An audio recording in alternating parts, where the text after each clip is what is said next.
Today, we're going to be ranking the worst LMG in every COD Zombies game. Our criteria is going to be the damage, points, ammo, ease of use, and accessibility. So, without a further ado, let's get right into it. With our first game, we have World at War, and in my opinion, the worst LMG in this game has to go to the FG42. Now, in general, I would say that World at War has a lot of good LMGs. There are very few that I actually dislike, and the balance between box weapons and wall weapons is also really appreciated. For example, if you look at the LMGs that are in the box, like the Browning and the MG42, they have much greater firepower than wall weapons like the BAR and the FG42. When it comes to the ease of use for the FG42, it is much worse than any of the other LMGs in this game.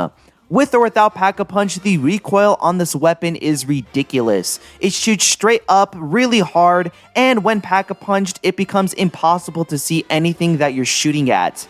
The damage is also not that great with this weapon. Compared to the other LMGs in this game, it does the least amount. But with its high fire rates, the FG42 can be a really good gun when it comes to getting points.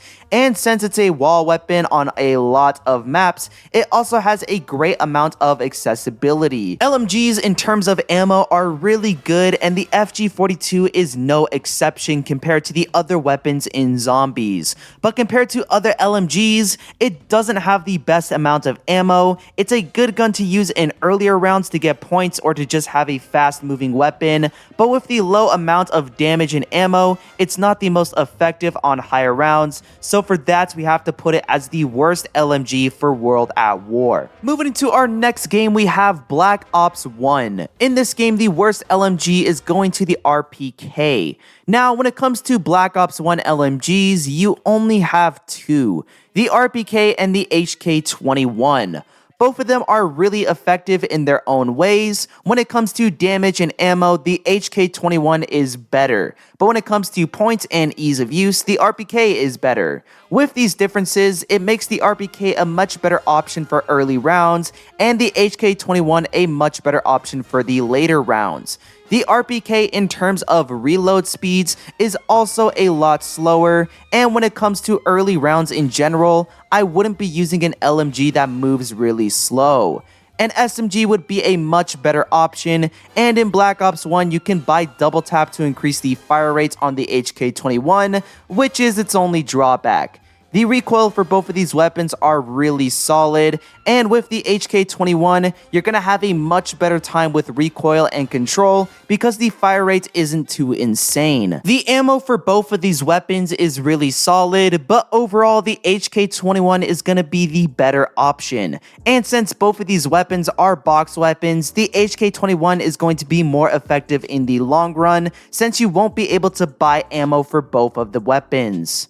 The HK21 overall is a really solid LMG, with the only drawback being the rate of fire, which can easily be fixed grabbing double tap. So for all of these reasons, I have to put the RPK as the worst LMG for Black Ops 1. Coming into our next game, we have Black Ops 2, and the worst LMG has to go to the RPD. The LMGs that were in Black Ops 2 were solid. The RPD might be the worst, but it still is a really solid weapon. It has a lot of ammo and is really good with making points, but so is almost every other LMG in this game. Where the RPD lacks is in the mobility, damage, and accessibility. It is only a box weapon, but not only that, it's also only on a few maps in Black Ops 2. They don't have this weapon on Origins, which makes the accessibility a little bit worse. When it comes to the damage, while it's very solid, it just doesn't compare to the Hammer or the LSAT. The LSAT is also a wall weapon, so even if the damage or rate of fire is slightly slower, you always have the option on Bury to buy more ammo, which is always nice. The Hammer has really bad recoil, which does put it at a disadvantage in terms of ease of use, but when Pack-a-Punched, it can reload faster and have better mobility when moving around the map, which makes it an overall better option for higher rounds. The RPD also has a lot of visual recoil, which doesn't help out at all when it comes to ease of use, since you won't be able to see what you're shooting at. The reload speed with this weapon is really slow, even with Speed Cola, which is really bad. Overall, I don't think this is a bad weapon, but compared to the other LMGs in this game, it is definitely the worst. Now, moving into our next game, we have Black Ops 3. The worst LMG in this game, in my opinion, is the Gorgon. Now, when it comes to damage, this is by far the best LMG in this entire game.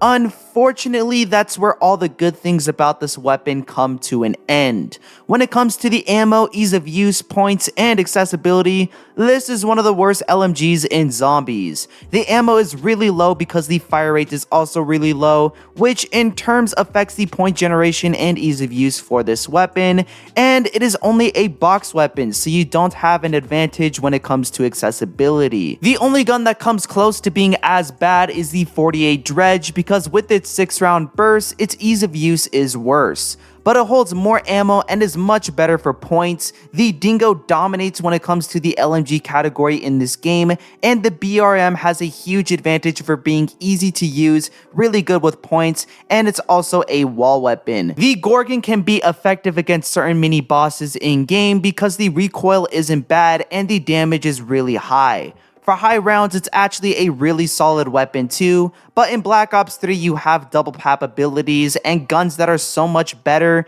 that it just isn't viable to use this weapon. The Gorgon is an alright weapon in Black Ops 3, but when it comes to LMGs, it is the worst because its only redeeming factor is the fact that it does a lot of damage, which for Black Ops 3 standards just isn't enough to justify using this weapon. Coming into our next game, we have Black Ops 4. Now, the worst LMG in this game has to go to the VKM. Not only is it the worst LMG when it comes to Black Ops 4, but it is also the worst when it comes to COD Zombies in general. It is like the Gorgon where it shoots really slow, reloads and moves really slow, has little ammo, and is horrible with accessibility, except it also lacks in terms of damage, which was the Gorgon's only redeeming trait.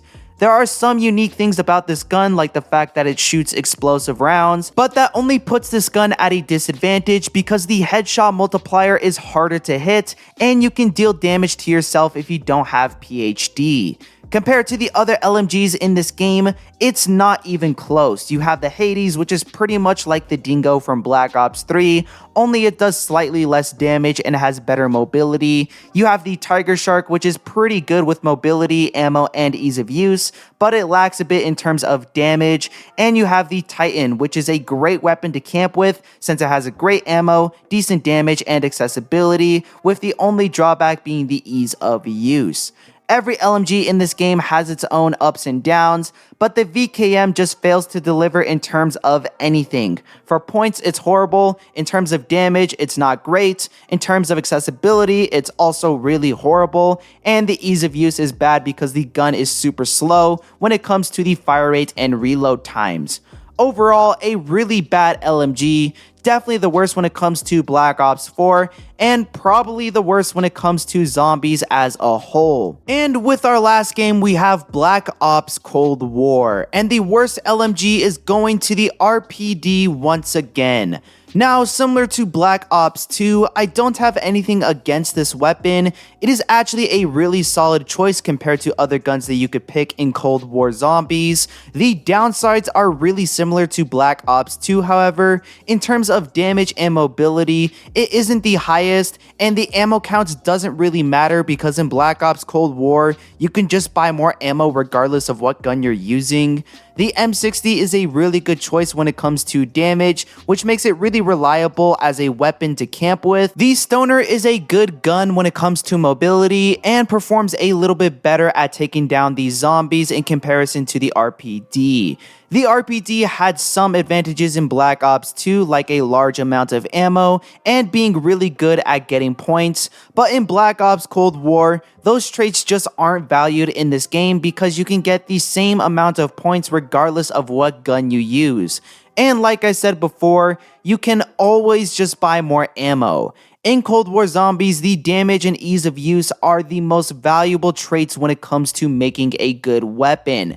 And compared to all the other LMGs in this game, the RPD just doesn't do that good. Which is a shame because throughout this video, it seems like I've been trashing on this weapon a lot, when in reality, this weapon just isn't good in most situations. If you had no other choice than to use this gun, I'd be fine.